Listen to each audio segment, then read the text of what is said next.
Bueno, pasa un poco esto, que es casi un proceso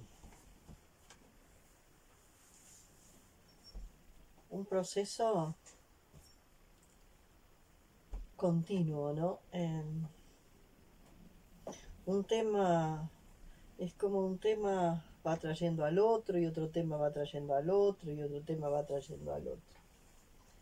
Ahora lo que se me ocurre es esto de observar. Ya vimos esto de lo que es el verdadero femenino, de lo que es el feminismo, de lo que es el supuesto el masculino, ¿no? Y lo que sería el machismo y lo que sería eh,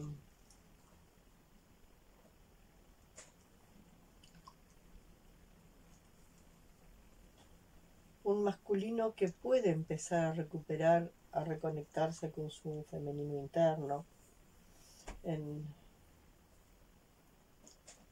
por lo menos en lo más lineal y pragmático, ¿no?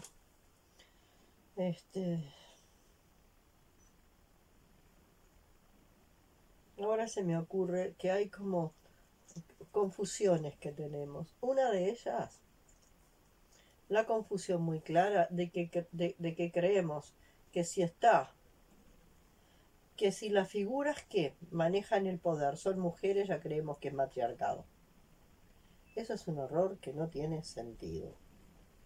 Que es un error tan grave que es no haber entendido lo que es el dinamismo matriarcal y lo de que es el dinamismo patriarcal. Entonces vamos a empezar por eso, que ya lo habíamos visto, pero lo vamos a retomar. En el dinamismo matriarcal,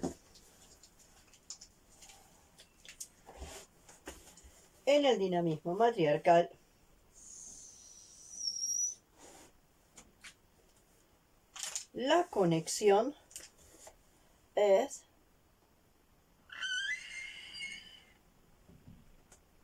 hacia abajo. ¿Ah? Hacia abajo. Es también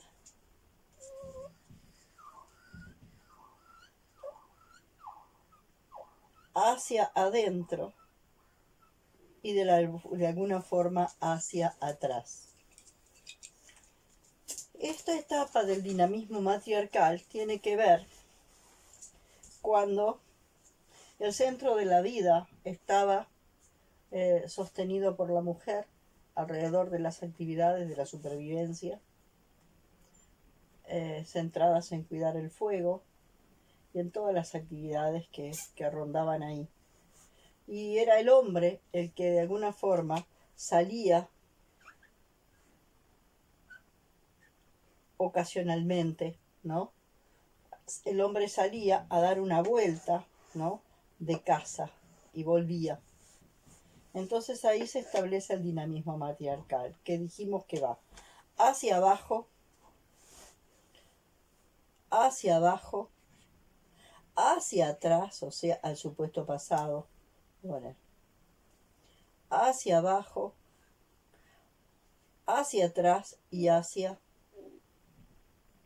adentro.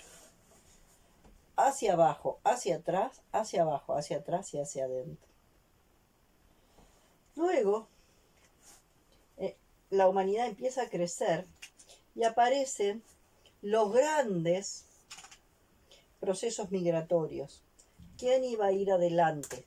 ¿Quién iba a estar llevando la situación? Pues el hombre, porque el hombre el hombre ya hacía unas vueltitas de salir y entrar, ¿no? Cada vez que salía a cazar. Entonces, era el hombre el que estaba más adecuado para las grandes migraciones. ¿Y qué fue lo que el hombre tuvo que empezar a mirar? El hombre tuvo que empezar a mirar ¿qué? Tuvo que empezar a mirar el cielo. Y tuvo que encontrar su punto. Porque de alguna forma ahí es donde él, mirando el cielo, mirando el sol, mirando el cielo, mirando las estrellas, él iba a ¿qué? Él iba a poder ¿qué? Él iba a poder orientarse, ¿no? Entonces, en este caso es hacia adelante, porque van a migrar, hacia arriba para mirar el sol y hacia afuera. Vamos a cambiar los colorcitos, a ver si tenemos un poquito de coherencia con los colores.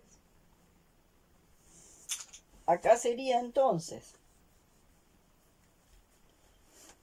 hacia atrás,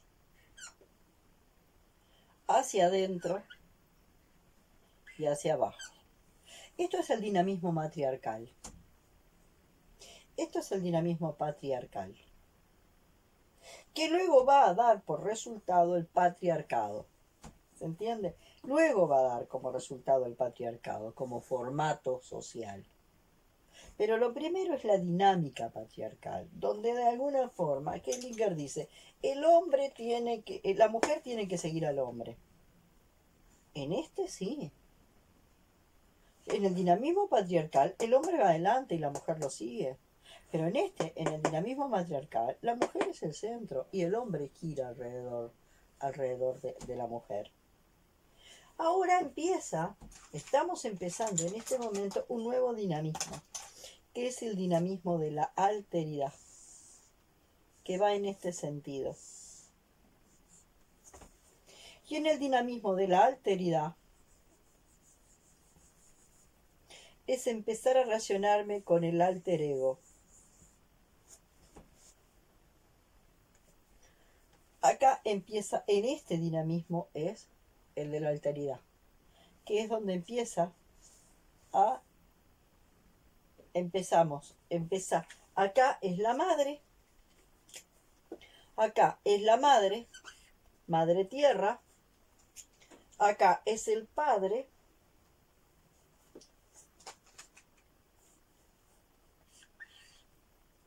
y en el dinamismo de la alteridad empieza a aparecer el hermano.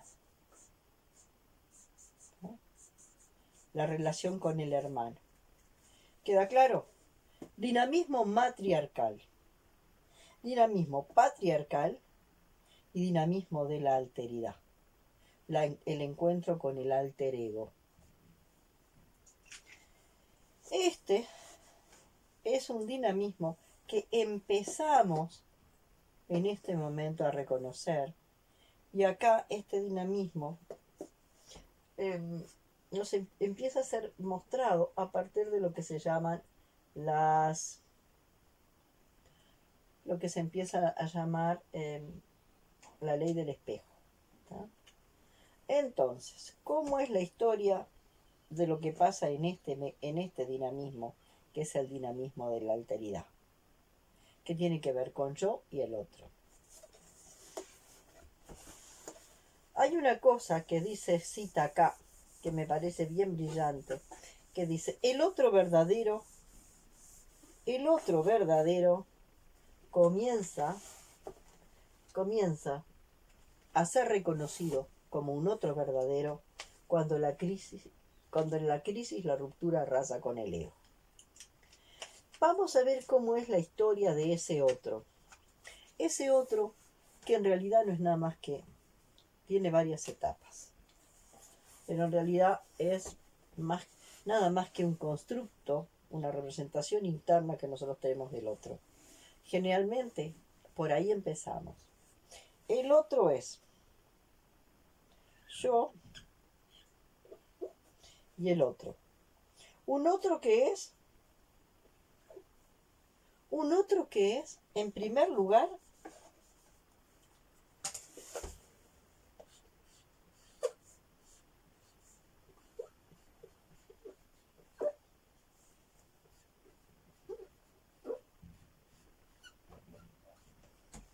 el otro que es una proyección. El otro que es una proyección. Bueno, me resulta que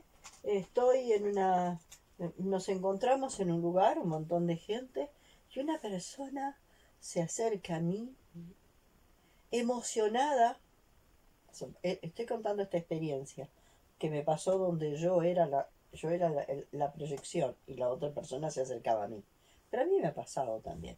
Esa cosa que sentimos como de familiaridad con un otro a veces. ¿Y qué le damos? Ah, nos conocemos de vidas futuras, de vidas pasadas, de patatín, de patatán. Y yo no sé si eso es cierto o no, puede ser que algo de eso haya, pero muchas veces lo que hay es una proyección brutal. Viene una persona y me abraza, y me abraza, y me abraza, y se emociona y me abraza, y me abraza. Al poco tiempo, la cuestión es que por algún motivo yo soy el doble, soy el doble, eh, el doble de su abuela. Nací en más o menos en el mismo periodo de la fecha de su abuela. Entonces, ella no tenía un duelo completo sobre su abuela. Entonces, de alguna manera, al verme a mí, fue como, fue como haberse reencontrado con su abuela y querer darle el abrazo tan grande, que siente que nunca le dio a su abuela y me abraza. Pasa el tiempo y un día me dice, yo te siento tan parecida a mi abuela. Y ahí es donde se empieza a ver que ella no me estaba viendo a mí. Ella estaba viendo a mi abuela a través de mí. Seguimos conversando, para acá, para allá, esto, lo otro. Sigue diciendo características, cosas, hasta llegar a la fecha, en este caso, fecha de nacimiento. Y la fecha de nacimiento tenía más o menos unos 4 o 5 días de diferencia con mi fecha de nacimiento. Entonces, ahí es como de alguna forma se articulan estas situaciones del doble. Se dan esas situaciones, se dan situaciones de enamoramientos, así, enamoramientos a primera vista, y ciegos, también son efectos de otros proyectivos, ¿no? Donde la persona es doble de alguna persona que yo quiero y aprecio mucho, pero también acá se dan los rechazos. Mirar a una persona y sentir que se te da vuelta el estómago y tú decís que sos muy intuitivo. En realidad, esa persona es un doble de algún ancestro. Es un doble de algún ancestro que por algún motivo eh, generó en la familia algún daño que hace que haya habido un rechazo general de todo el árbol a esa persona por algún daño que esa persona hizo, ¿no? Habría que descubrir cuál era la trastienda de ese acto de esa persona también, ¿no? Pero entonces, ya sea por atracción o por rechazo, este yo no ve a un otro, ve una proyección, ve un otro proyectado. Ya sea cuando la persona te encanta y te sentís bárbaro con esa persona, a cuando esa persona la, la rechazás de forma así radical y decir, yo soy muy intuitiva, yo sé cuando la gente, yo capto la energía de la gente y toda una cantidad de cosas que la gente dice. ¿Por qué? Bueno, porque de alguna forma como con esta historia de que ahora todos somos expertos en la energía y todos somos sensibles a la energía y todos le damos interpretaciones distintas a la energía. En realidad, cuando yo me relaciono con un otro, eso que siento en principio, ya sea de rechazo o de atracción, está ligado con una proyección mía. Hay algún ancestro admirado, ¿no? O rechazado, ¿no? O despreciado en mi árbol, que de alguna forma, cuando tú te presentas, de alguna forma, ya sea por un doble por edad, a veces por nombre también, a veces coincidencia de nombre y otra serie de coincidencias, a veces tienen que ver con rasgos de personalidad, con aparentes rasgos físicos también, que hacen que yo no vea al otro, tenga me relacione con un otro proyectado, que es una representación interna mía. Un alguien de mi árbol que yo lo empiezo a ver en esta persona. Entonces esta es la historia que, de alguna forma, rechazamos a una persona porque esa persona nos da vuelta a las tripas. Y esa persona, en realidad, que estamos rechazando, nosotros no la vimos de verdad. El otro es un infinito, un universo infinito. Nosotros, esa persona fue una pantalla de proyección de algo que está, acá detrás mío, ¿no?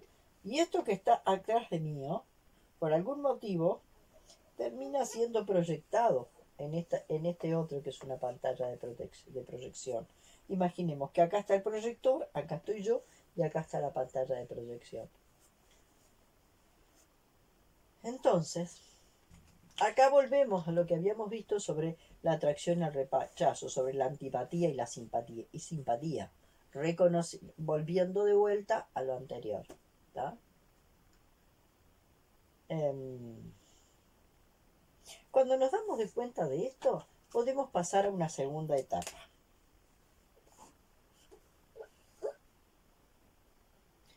Acá paso al otro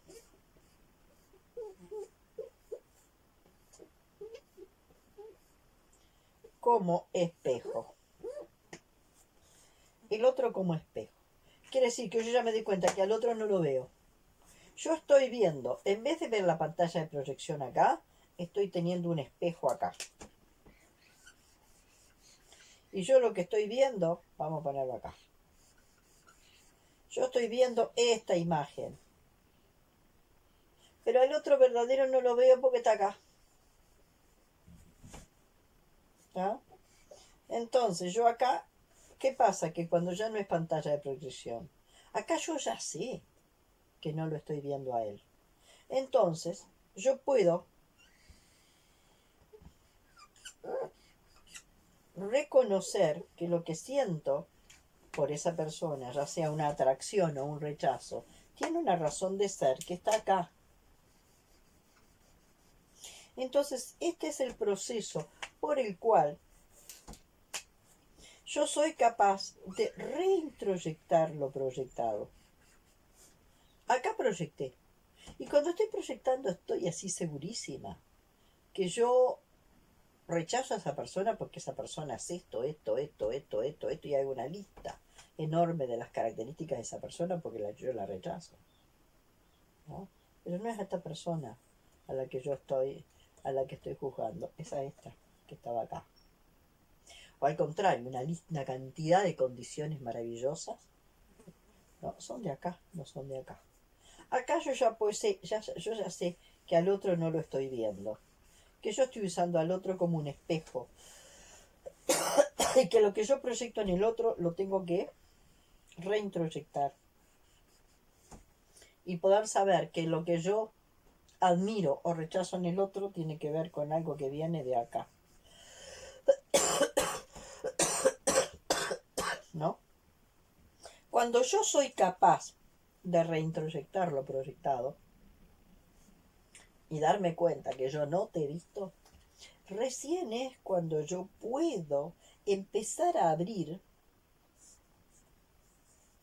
una endijita chiquititita a través del espejo para empezar a verte un poquito.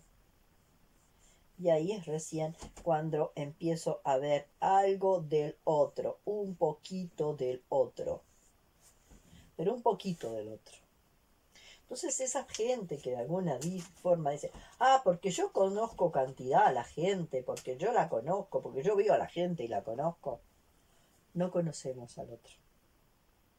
Eso no es así. El otro es un universo infinito al que no conocemos. No tenemos ni idea de quién es. El otro en realidad es un universo, digamos, un universo tan infinito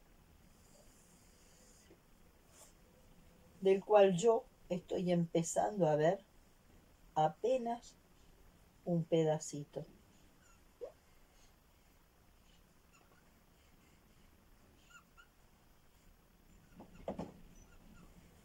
Este pedacito es el que yo empiezo a ver del otro. Por eso es que cuando de alguna forma una relación empieza a gastarse, puse el yo al revés, que cómico. Cuando una relación empieza a gastarse, ¿qué es lo que se empezó a gastar?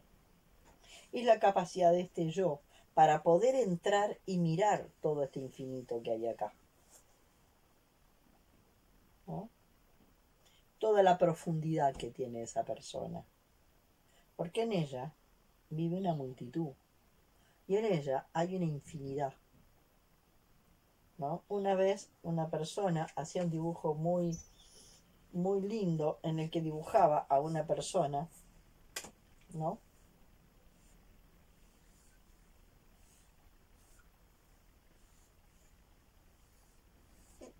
Y ponía, acá ponía galaxias, ¿no? Galaxias, cielos, galaxias, ¿no? Yo lo haría más. Pondría la silueta nada más de la persona y pondría por dentro, ¿no? Planetas, soles, estrellas, galaxias, un universo entero. Entonces, eso es una de las cosas que tenemos que tener en cuenta. Nosotros no vemos a los otros, nosotros no vemos a los otros. Nosotros vemos una representación interna de nosotros y de alguien de nuestro pasado proyectada en esta pantalla de protección. Acá yo ya tengo en cuenta, yo ya sé que al otro no lo veo. Ahí me doy cuenta que yo ya sé que al otro no lo veo. Entonces no lo acuso ni de complicado, ni de tóxico, ni de mala gente, ni de sabio, ni de esto, ni de lo otro. Acá yo ya sé que esto es un espejo. Y que de alguna forma todo lo que yo estoy proyectando en esta persona en realidad es mío. Y entonces voy a tener toda esa cantidad de elementos, ¿no? Que proyecté, esa cantidad de elementos que yo proyecté, y los voy a reintroyectar, ¿no? Digo, esa persona es muy sabia. Recupero mi sabiduría. Yo soy muy sabia. Esa persona es muy egoísta. Yo soy egoísta. Y voy asumiendo todo eso que voy proyectando a la otra persona. Y después voy a empezar a ver la otra persona. Recién acá voy a empezar a ver realmente a la otra persona. Esto es bien importante porque entonces ahí vamos a empezar a escuchar toda esa cantidad de cosas que decimos, ¿no? Que decimos y que decimos nosotros, que tenemos como por costumbre decir y que escuchamos muy comúnmente en la gente. Porque yo soy muy perceptiva, porque yo rápidamente saco a la persona y sé cómo es la persona y esto y lo otro. No va por ahí la cuestión. Eso no es así, para nada, ¿no? El otro es un misterio, un enorme misterio, un universo infinito y misterioso, al cual puedo ir accediendo en la medida en que yo voy quitando a los velos de mi percepción, de mi proyección, y empiezo a ver al otro en pequeños instantes que les llamamos instantes de encuentro, ¿no?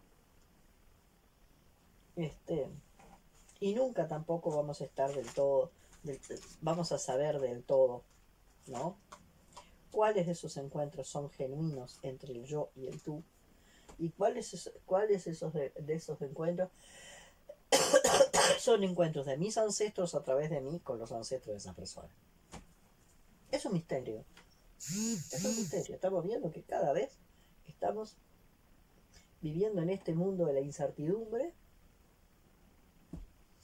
y que de alguna forma todo lo que creemos que es de una forma rápidamente se nos desdibuja y se nos reconfigura y empieza a ser de otra manera diferente. Entonces yo puedo decir lo que me está pasando con esa persona, ¿no? Pero no tengo ni la más pálida idea, no tengo ninguna certeza de qué está sucediendo en ese encuentro. En ese encuentro están sucediendo una cantidad de cosas que muchas veces ni siquiera tenemos conciencia de los que nos encontramos. Bueno, la otra cosa que me parece bien importante y que quería también como dejar claro, por algún motivo está empezando el año y el 14 de marzo, o sea, el sábado que viene, yo empiezo ya con los talleres y pienso que después de los talleres no voy a grabar más videos, no lo sé, no tengo ni idea, pero que después de los talleres no voy a grabar más videos y a partir de eso, de que pienso que no voy a grabar más videos, es posible que es posible que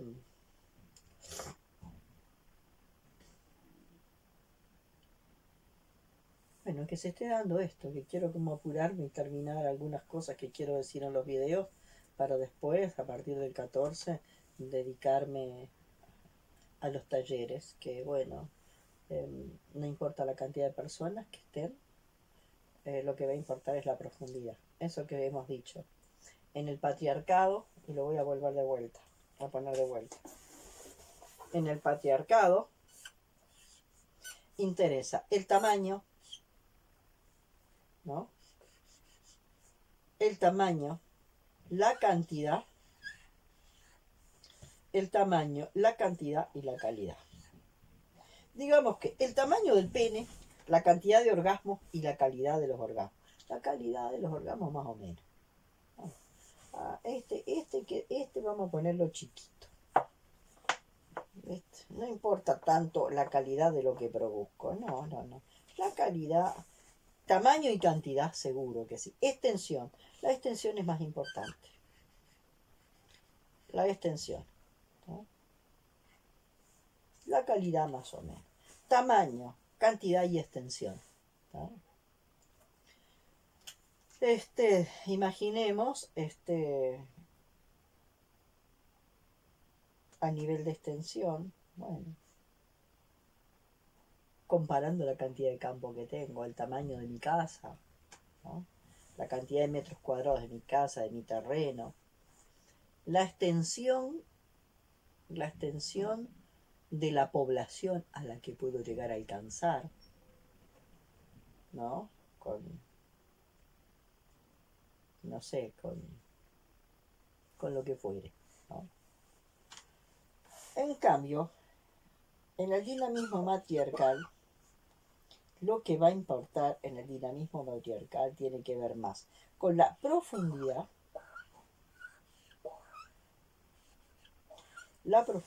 en vez del tamaño, tiene que ver con la intensidad. Si fuera el orgasmo, la profundidad del orgasmo, ¿no? ¿A qué profundidad del alma ese orgasmo afectó? Del alma y del cuerpo y de todo el ser. La intensidad, que está muy ligada a la profundidad, ¿no?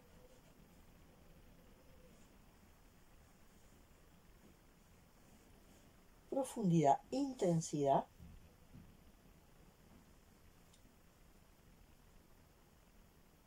Y hay otra más que en este momento no me pregunten por qué, pero se me ha borrado. Son más o menos 3 cualidades bien importantes que definen al dinamismo patriarcal del dinamismo matriarcal. Entonces, muchas veces creemos nosotros que cuando, por ejemplo, en un taller tenemos 60 personas, 20 personas, 30 personas, 60 personas, tenemos una buena cantidad, ¿no? Y tenemos acá un buen tamaño, ¿no? Y una buena extensión. Acá lo que importa es la profundidad. No importa cuántos son. En un taller podrán ser 3, 4, 6, 8 personas. Incluso puede haber un taller hasta de 2 personas. Ya más de una, ya hablamos de taller. Cuando hablamos de una persona, hablamos de consulta individual. Cuando ya estamos trabajando con 2 personas, ya podemos hablar de un taller, porque hay un intercambio. La intensidad, ¿no? La intensidad de la vibración que se eleve en ese lugar. Y esta persona en algún momento me va a volver a la conciencia. En algún momento estaré viendo por qué. Profundidad, la intensidad y la autenticidad, ¿no? La autenticidad, ¿no? Acá tenemos tamaño, cantidad, extensión y también eficiencia, ¿no? Bueno, se pueden seguir agregando algunas características, ¿no? Bueno, entonces a partir de esto, para mí es importante poder empezar a distinguir cosas que me parece que necesitamos revisar. Mucha gente cree que una cierta necesidad urgente de ser madre de las mujeres es instinto maternal. Entonces esto de que querer ser madres es un instinto, que es el instinto maternal, y entonces para desplegar eso que le llaman instinto maternal, bueno, hacen unos tratamientos impresionantes, en vez de explorar qué pasa con esa esterilidad. Y esa esterilidad puede ser legítima o no. ¿Cuándo sería legítima una esterilidad? Cuando de alguna forma está el servicio de conservar el cauce, el nicho ecológico de la especie. ¿Por qué? Digamos que este es el campo de la biosfera. En esta biosfera hay, ¿no? Esto ya lo vi, pero me parece bueno retomarlo. En esto hay, ¿no?, distintos nichos, ¿no?, que además están complejos, porque además hay intercambios entre unos y otros siempre, ¿tá? No es tan así, pero bueno, de alguna forma sí, hay como pequeños nichos, ¿no? ¿No? Donde de alguna forma entre las especies se autorregulan. Cuando esta está creciendo mucho, esta especie va a ¿qué? Va a evitar que crezca, no la va a dejar crecer. Entonces esta especie se va a volver predadora y va a tomar a esta como presa, ¿no? Predadora y presa. Y entonces, si esta está creciendo mucho, a este volverse el predador, ¿qué hace? Le regula la frontera y no deje que esta especie crezca. ¿No? Otra cosa que puede pasar es que una misma especie decida autorregularse. Por ejemplo,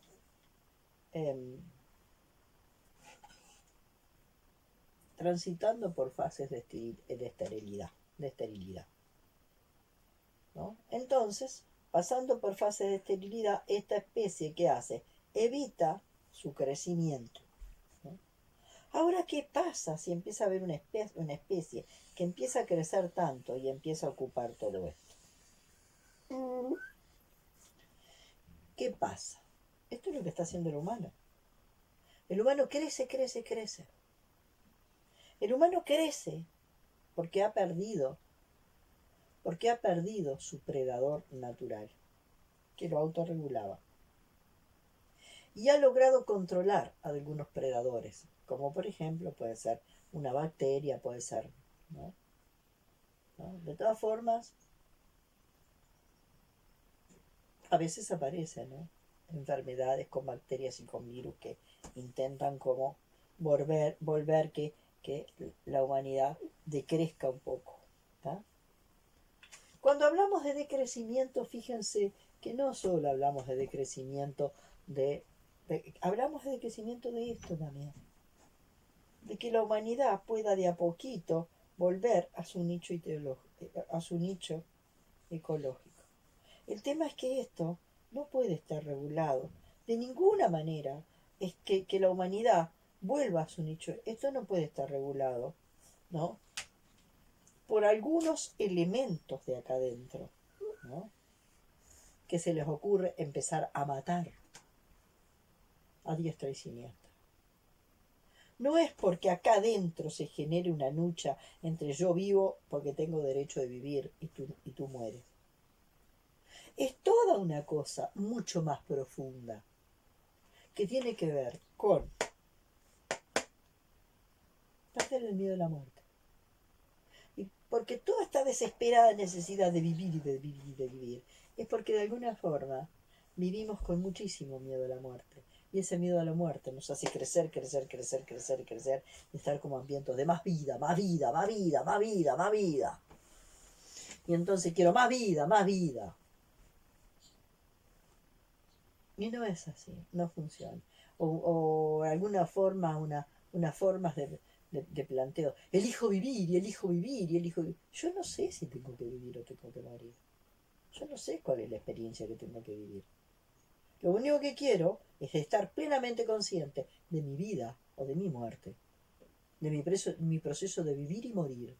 Plena conciencia y vivir la experiencia de la vida y de la muerte con absoluta plenitud.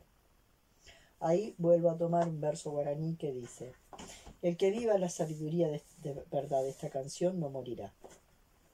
El que busca siempre encuentra, por eso no dejes de buscar hasta encontrar. Y cuando encuentres, te encantarás con la vida, y encantado con la vida te maravillarás con la muerte. Y maravillado con la muerte estallarás de alegría, y conocerás la perfecta ciencia del universo y su danza por el mundo.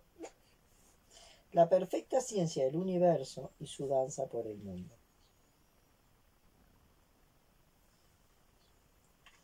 Entonces, fíjense ustedes la maravilla de eso. Y cuando encuentres, te sentirás encantado con la vida. Y encantado con la vida te maravillarás con la muerte. Y estallarás de alegría. Quiere decir que hay una alegría. Hay una alegría que no es esa alegría comercial. Hay una alegría que viene desde otro lugar, que es una alegría muy profunda y plena, que tiene que ver con un estado que, por estar encantada con la vida, me maravillo con la muerte. Y eso es bien importante porque de alguna forma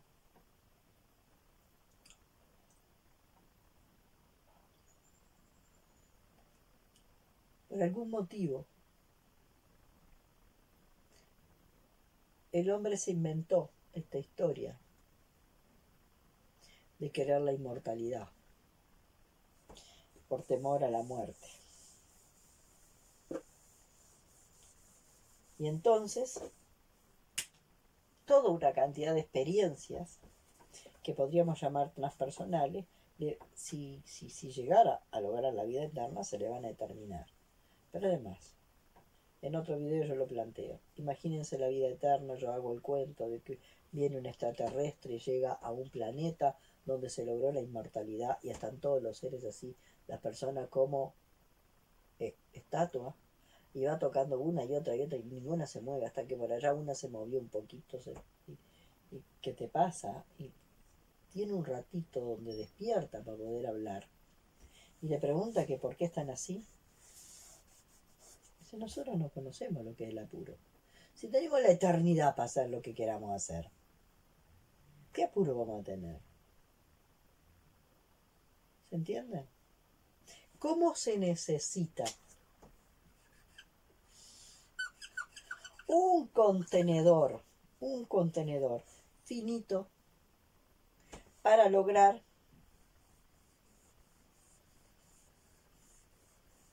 lo infinito que acá se pueda experimentar? ¿Cuánto? la finitud del contenedor me habla de la posible infinitud, ¿no?, de lo que acá adentro se pueda crear, ¿no? En cambio, si de alguna forma la vida fuera eterna,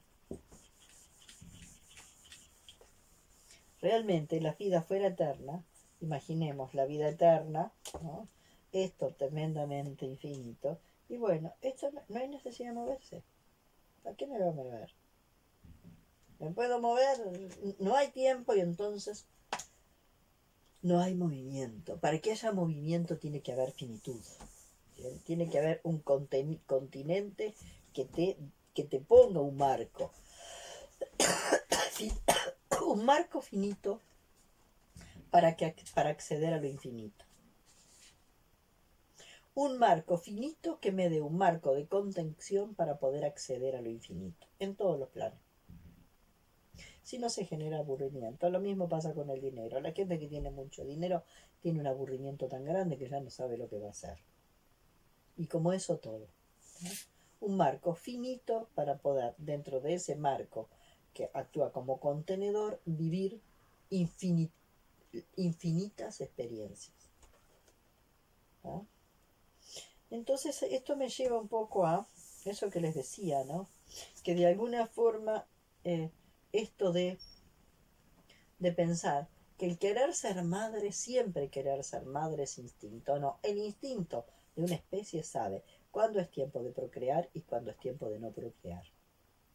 Tal es así que en las famosas tipis, donde las mujeres entraban, si la mujer, si lo que se necesitaba era menos cantidad de gente, porque porque la tribu estaba creciendo mucho, ¿cuándo estaban acá adentro?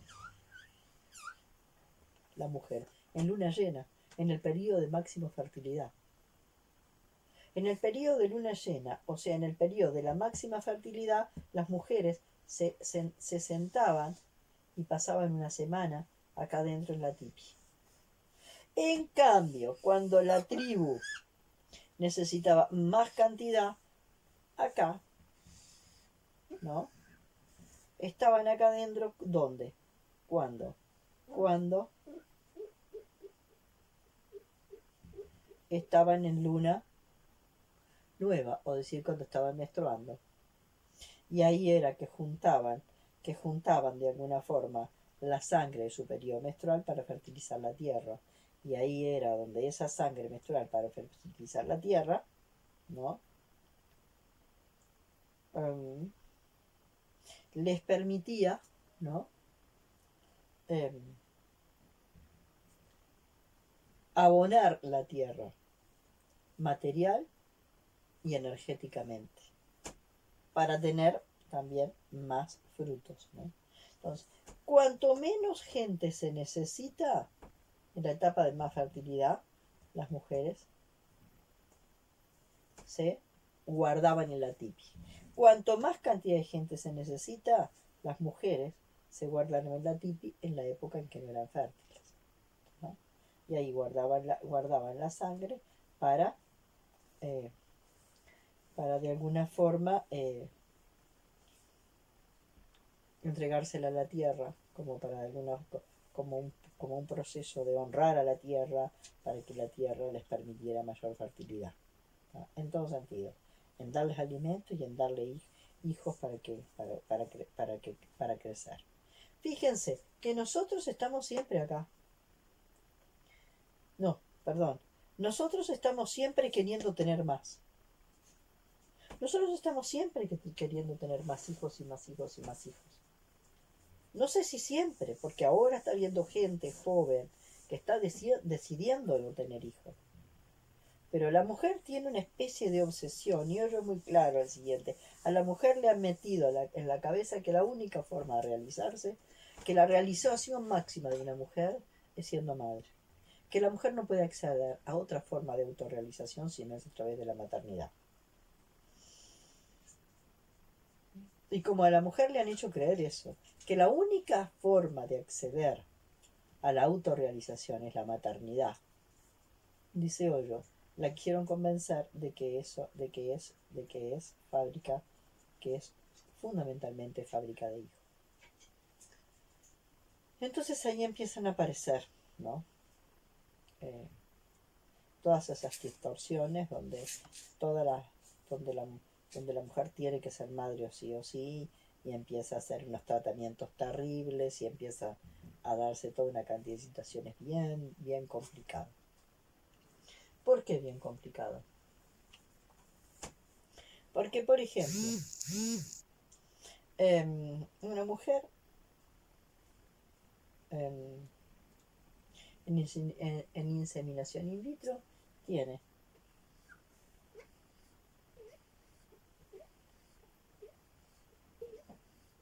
embriones.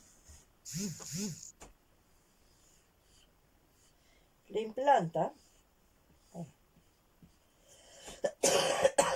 y todos esos te tiran.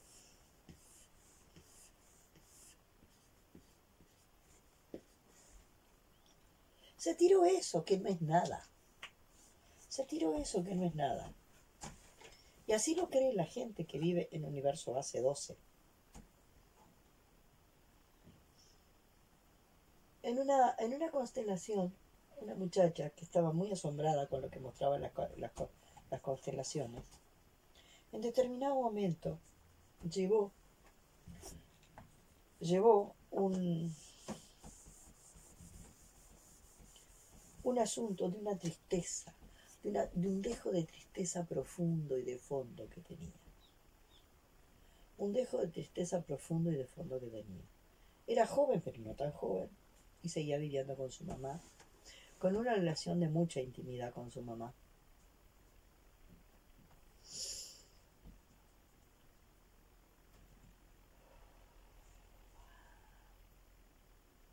Y había un dejo de tristeza.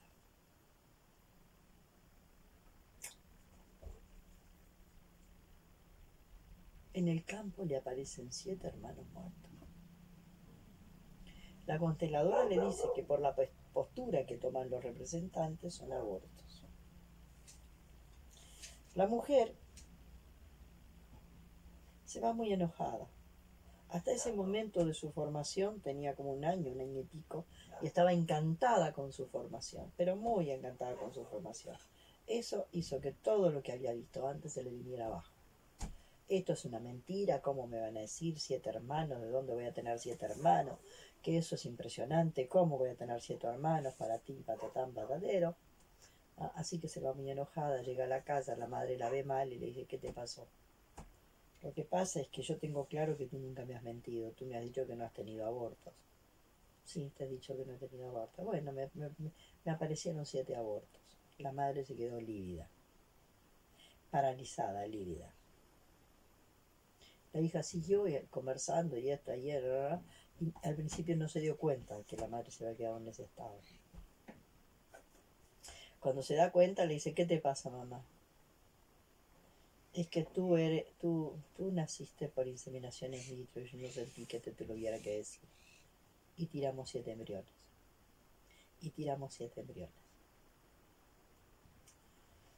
Entonces, a nivel del universo base 21, apenas se junta el espermatozoide con el óvulo, empieza una línea de tiempo. El encuentro del ADN materno y el ADN paterno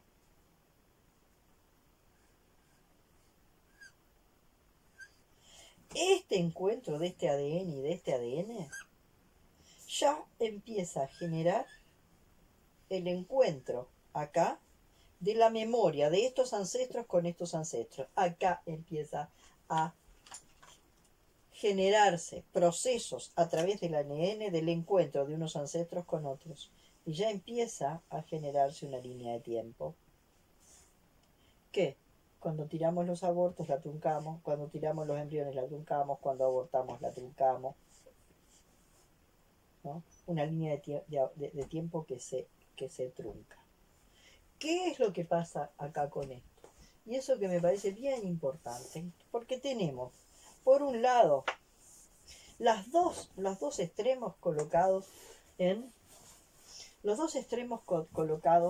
universo base 12. Total universo base 12. Acá están las los pro vida, que quieren, con una suerte de concepción mística, de que no podés abortar porque eso es asesinar y te vas al infierno. No, no podés abortar y sí, porque te vas al infierno porque es un pecado. La noción de pecado mortal. Quitarle la vida a un feto. Y por acá están los pro aborto que consideran, ¿no? Haya pecado mortal y él no pasa nada. Extremo. Pecado mortal, un estado de sobredramatización brutal. Y acá la falta de responsabilidad absoluta. Y entre estos dos extremos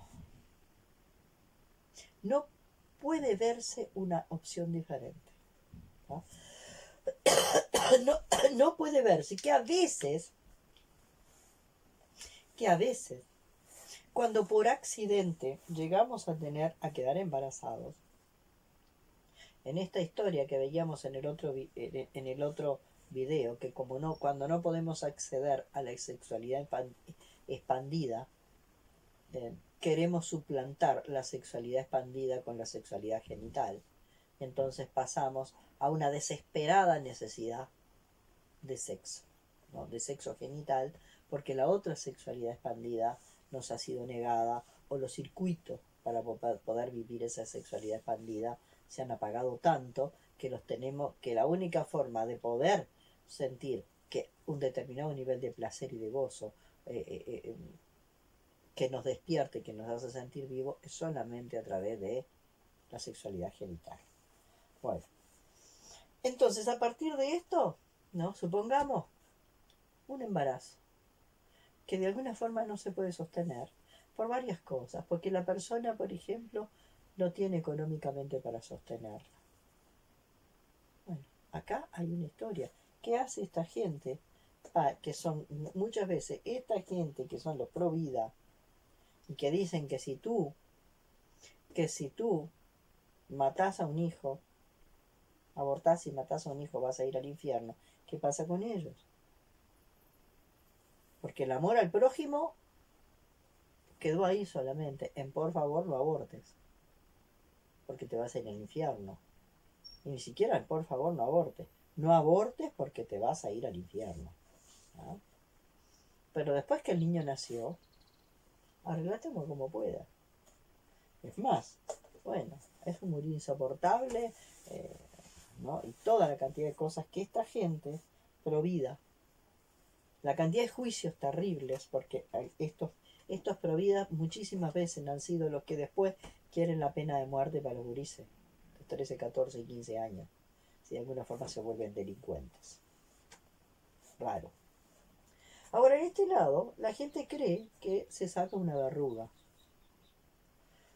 Entonces, lo que va a suceder, y se ve en las constelaciones, que el orden de los hermanos tiene que incluir los vivos y los muertos. Y el orden de los hermanos le da orden. Por lo tanto, los hermanos tienen que estar en orden. Y esta madre y este padre los pude todos en círculo como si fueran todas mujeres. Digamos que fueran neutrales. Esta madre y este padre tienen que incluir como primero, segundo, tercero, cuarto, quinto, sexto, séptimo, a todos los hijos. Y tienen que incluir a los abortos, porque si no se hace un corrimiento brutal.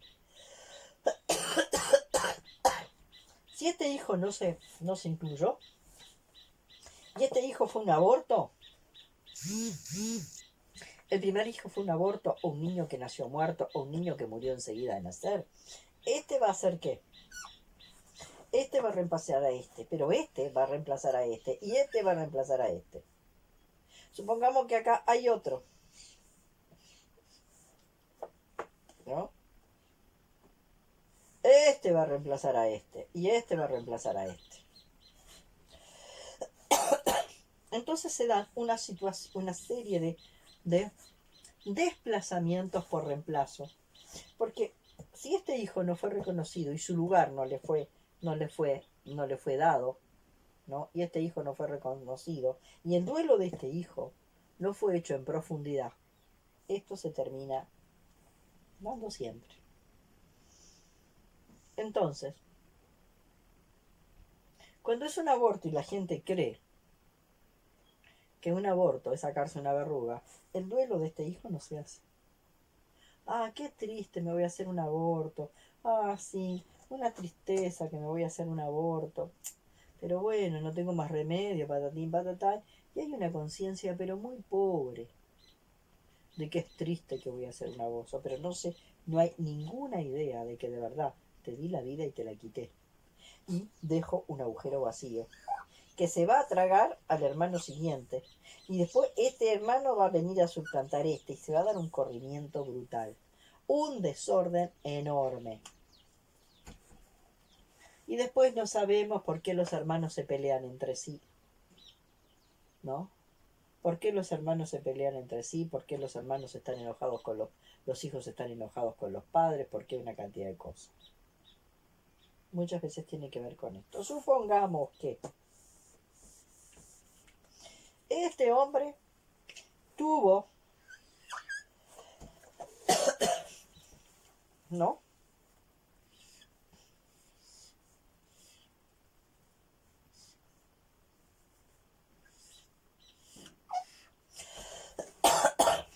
En primer lugar tuvo un hijo con un hijo o una hija o un aborto con otra persona, ¿no? Bueno, ese aborto que tuvo este señor con otra persona, que puede haber sido una mujer que ni siquiera le dijo que había abortado, porque esto fue una aventura de una noche, ¿no? Vamos a ponerlo al revés. Esta fue una aventura de una noche. Y acá nació un aborto, ¿no? De esta relación ocasional de una noche nació la mujer quedó embarazada, no le dijo nada y abortó, y él nunca se enteró. Y acá tiene este hijo, este hijo, este hijo y este hijo. En el orden de los hijos de esta mujer, este es el primero, pero en el hijo de los hijos de este hombre, este es el primero. Así que en orden de hermanos, este es el primer hermano, este es el segundo hermano, este es el tercer hermano y este es el cuarto hermano. A nivel de hermanos. A nivel de los hermanos, de los hijos de ella, esta es la primera. Primero, segundo y tercero. Pero a nivel de él, este es el primero, el segundo, el tercero, el cuarto. Así que hay un orden que es de ella. Son mis hijos. Hay un orden que es de él. Son mis hijos donde están incluidos todos, ¿no? Estos son los hijos de ella. Estos son los hijos de él. Y si tuvo más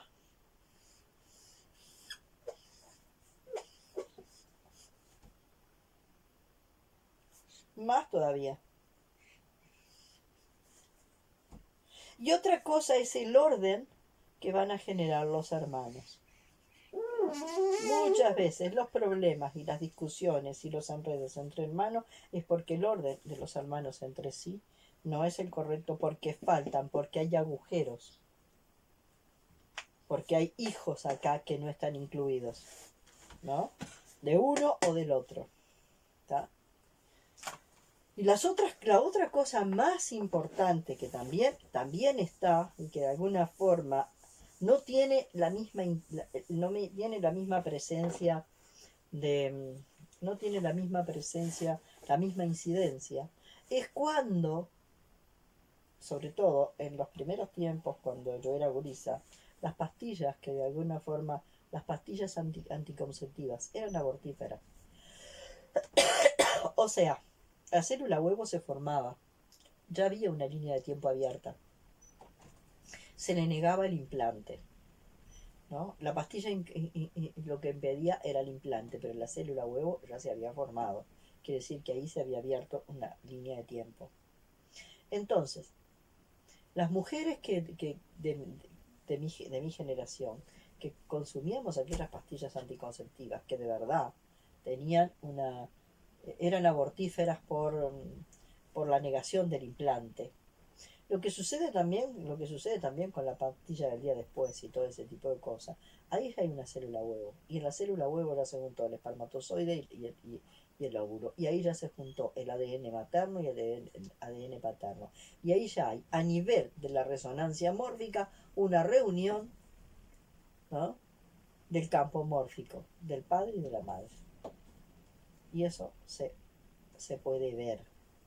Eso se puede ver clarito cuando abrimos el campo mórfico. Si tenemos una mirada de universo base 21, en universo base 12, por supuesto que no. Con la mente arcaica del universo base 12 vas a decir que todo eso es un disparate. Lo vas a negar y vas a decir que es un disparate. Sin embargo, cuando entras en el universo base 21, las cosas se empiezan a ver de una forma muy diferente y se empiezan a ver fenómenos muy especiales como este. ¿Tá?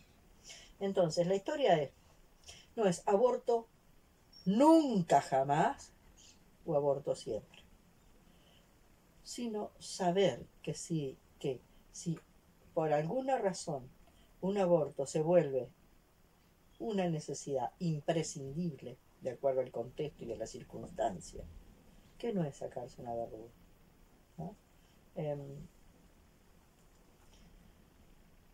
Conozco el caso, ¿no?, de una persona que hizo un matrimonio que para poder fue un caso así, ¿no? Acá nació un niño, ¿no?, pero para que este niño naciera hubo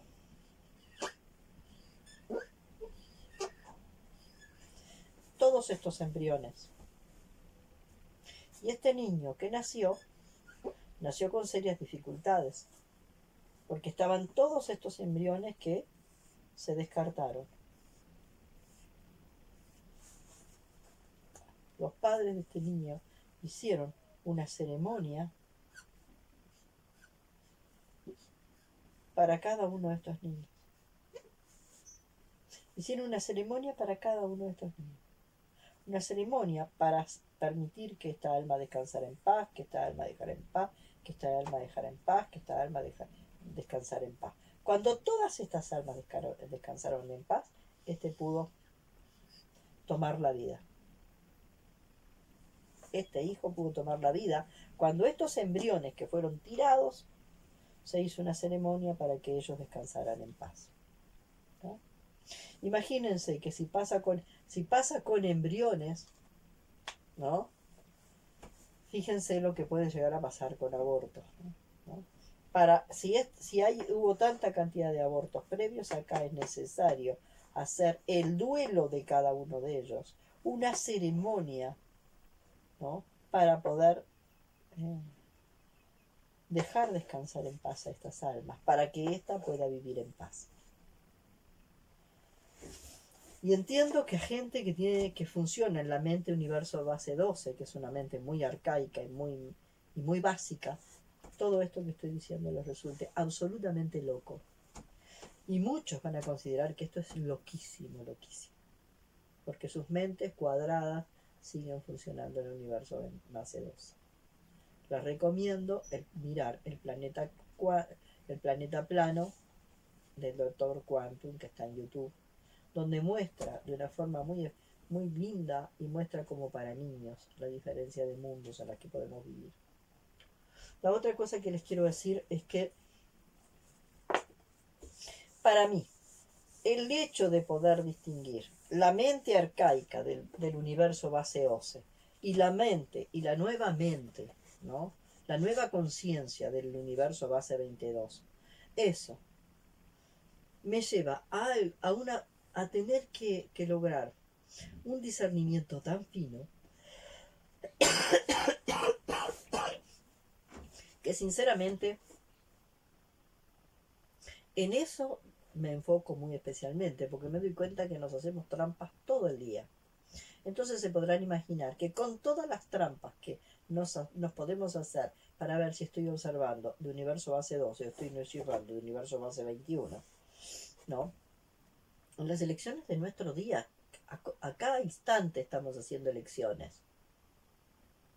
Estamos haciendo elecciones, eligiendo observar de universo base 12, ¿no? En vez de elegir observar desde el universo base 21, ¿no? La lógica que utilizamos para observar. En el universo base 21, no es que ahora ya somos convergentes, no. En el universo base 21 estamos alternándonos entre la lógica divergente y la lógica divergente. La lógica divergente va a tener que estar porque es la proveedora de insumos, ¿no? No es en el universo base 21, la lógica divergente es la que me provee de los insumos a los cuales yo le voy a poner la lupa. Pero a esos son insumos con los que yo voy a generar mi proceso. En el universo base 12, solo existe la lógica divergente y no hay nada más, ¿no? Es absolutamente llano y chato, ¿no? Entonces ahí es donde la gente, ahí es cuando, eso es lo que nos pasa cuando de alguna forma estamos pudiendo encontrar este mundo del universo base 21 y observamos de este lugar los malentendidos que se nos generan con gente que está en el universo base 12. Y de alguna forma gente que está accediendo al universo base 21, pero muchas veces se piala feo. Porque, por ejemplo, tengo un síntoma, ¿no? Tengo este síntoma, ¿no? Tengo este síntoma, ¿no? Este síntoma, para observar este síntoma tengo dos posibilidades. Observarlo desde universo base 21 y observarlo de universo base 22. Desde base, si este síntoma lo voy a observar desde ahí, voy a constelar el síntoma, o voy a constelar la dificultad, o voy a constelar eso. Desde base desde de universo base 12, ¿qué voy a hacer? Bueno, me voy a operar. Voy y me opero, sin haber hecho esto. Ojo, hay veces que el tiempo del trabajo que me va a dar esto, ¿no? El tiempo que me va a dar esto, necesito igual una intervención de estas. Pero yo acá me estoy haciendo cargo de la trastienda del síntoma. ¿Se entiende? Yo acá sé que este síntoma tiene una trastienda, ¿no? Y la voy a ver, ¿no? Yo estoy mirando este síntoma y estoy mirando la trastienda del síntoma, que sé que es lo que de verdad va a sacarme el síntoma, ¿no? Esto no va a sacar el síntoma. Esto no va a resolver la trastienda del síntoma, porque desde acá no puedo ver la trastienda del síntoma. Este sí puede ver el síntoma, pero puede atravesar y ver la trastienda del síntoma. Acá no. Pero a veces esta intervención es necesaria, porque esto para nosotros todavía es muy lento. Que esto, de alguna forma, ofrezca una yapa en el síntoma y resuelva el síntoma, esto a veces es más lento y entonces se necesita esta intervención. El tema es si yo le estoy dando prioridad a esto o a esto. Porque si yo le estoy dando prioridad a esto, mi mente sigue acá. Ahora, si yo le doy prioridad a esto, pero también estoy tomando en cuenta esto, porque el tiempo me apremia, el tiempo lineal me apremia, ¿no? Porque todavía el tiempo lineal, no tengo la velocidad acá suficiente como para trabajar con la trastienda del síntoma y que esto se disuelva antes de que la biología me trague, ¿no? ¿Se entiende lo que estoy diciendo? Una cosa es cuando yo me coloco acá Y le doy prioridad a esto y considero que esto es secundario. Entonces yo voy a hacer todo un enorme movimiento para hacer esto que me parece que esta intervención que voy a hacer acá es lo más importante. Y esto es lo importante. Y esto es una cosita secundaria. Y entonces esto otro acá es una cosita secundaria. Lo verde es secundario. Lo importante es esto que yo voy a hacer acá. ¿Se entiende? Esto a veces tiene que ser necesario. A veces no podemos evitar esto. Pero sabemos que la resolución profunda del síntoma va a ser acá. Si yo no hago la resolución profunda del síntoma acá, esto no sirvió de nada, ¿no? Entonces ahí tenemos que estar, es como estar chequeándose y viéndose todo el tiempo a uno mismo, ¿no? Es como estar viendo qué es lo que estoy haciendo. Si yo estoy pudiendo ver la trastienda del síntoma. Después está otro tema. La relación con el cuerpo. Gente, creo que esto lo toqué en un video, pero está bien poderlo ver. Mente racional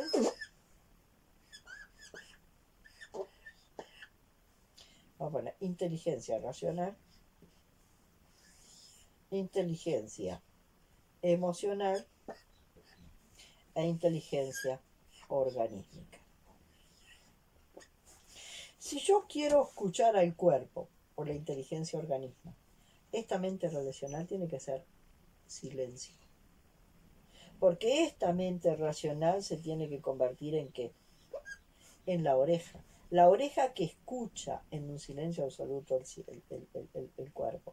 Y el cuerpo es el que le va a dar la información. El cuerpo le va a dar la información. El cuerpo es el que le va a dar la información.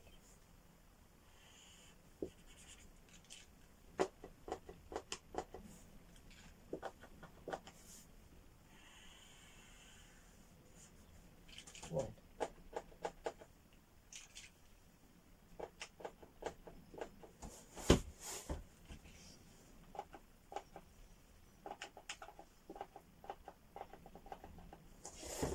El cuerpo es el que le va a dar la información a la cabeza. El cuerpo le va a dar la información al cerebro. Y la información no es lo que el cuerpo necesita. No. La información que le va a dar el cuerpo es sobre el contenido que hay en el inconsciente biológico.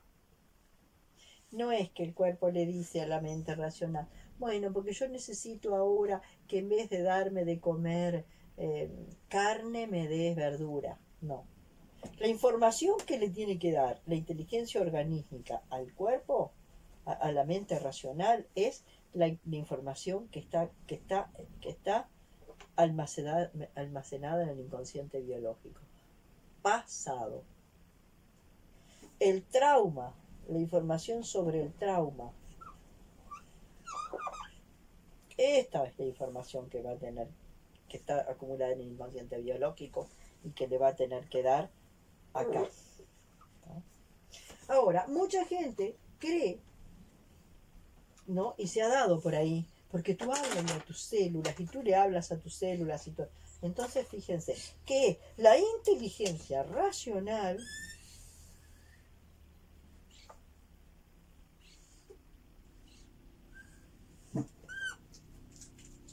conversando, ¿no? La inteligencia racional convenciendo,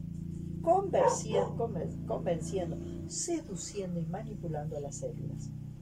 ¿Se dan cuenta? Esta gran manipuladora, la mente racional manipuladora, y esto se da mucho en las personas manipuladoras que hasta quieren manipular a cada una de las células. Y hablan con las células y las seducen. Porque tú, célula, tienes que saber que yo te quiero mucho, que patatín, que patatán. Así que yo te voy a pedir que tú te portes bien, que tú hagas las cosas bien, que tú te sanes, que tú funciones bien, ¿Eh? Acá hay mandato. Mandato. La mente racional poniendo mandato a la inteligencia organística. Y acá hay, ¿qué hay? Acá lo que hay es escucha. Escucha de qué tipo profunda. No es escucha, a ver, célula, ¿qué querés? No, no. A ver, ¿qué tenés guardado? ¿Qué historia de trauma transgeneracional están guardadas ahí? ¿No? En el ADN, como muestra la epigenética. ¿Qué tenés para decirme? ¿Qué memoria tenés acumulada de trauma que se está mostrando como síntoma? Acá escucho, pero escucho profundo, escucho el trauma transgeneracional que el inconsciente biológico me quiere mostrar. ¿Sí? Entonces esto es bien diferente, ¿no? Entonces ahí va a haber, ¿no? También, cuando esta escucha se produce, va a haber todo un trabajo, ¿no? Va a haber todo un trabajo con esto. Acá, la emocionalidad se va a usar para seducir. Acá también, la palabrita esta va a usar, ¿eh? Va a usar las palabritas para seducir, ¿no? Va a usar la inteligencia emocional se va a usar para seducir. Entonces, ¿quién va a mandar? Manda esta, que toma esta para dominar a esta. Acá, manda esta, que va a ser escuchada por esta, y esta se pone al servicio de esta, ¿no? A través de la liberación emocional. Es bien diferente. Bueno, es por hoy, es por hoy lo que voy dejando. Ya les digo, prontito empiezo con los talleres.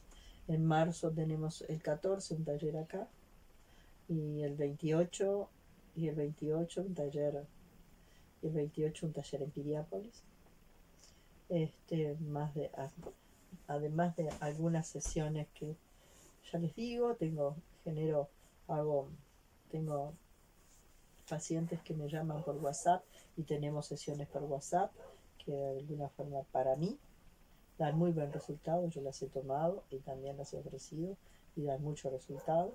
Así que bueno, si les interesa incursionar por alguno de estos lugares, estoy, ya sea que se acerquen acá donde estoy, que es donde estoy trabajando, que se acerquen a Piriápolis, donde empezamos una línea de trabajo también bien interesante, y está la posibilidad de la comunicación de, de consultas por WhatsApp en sesiones más o menos de 2 horas, que bueno, que las podemos agendar y trabajar por ahí. Bueno, muchas gracias y buenas tardes.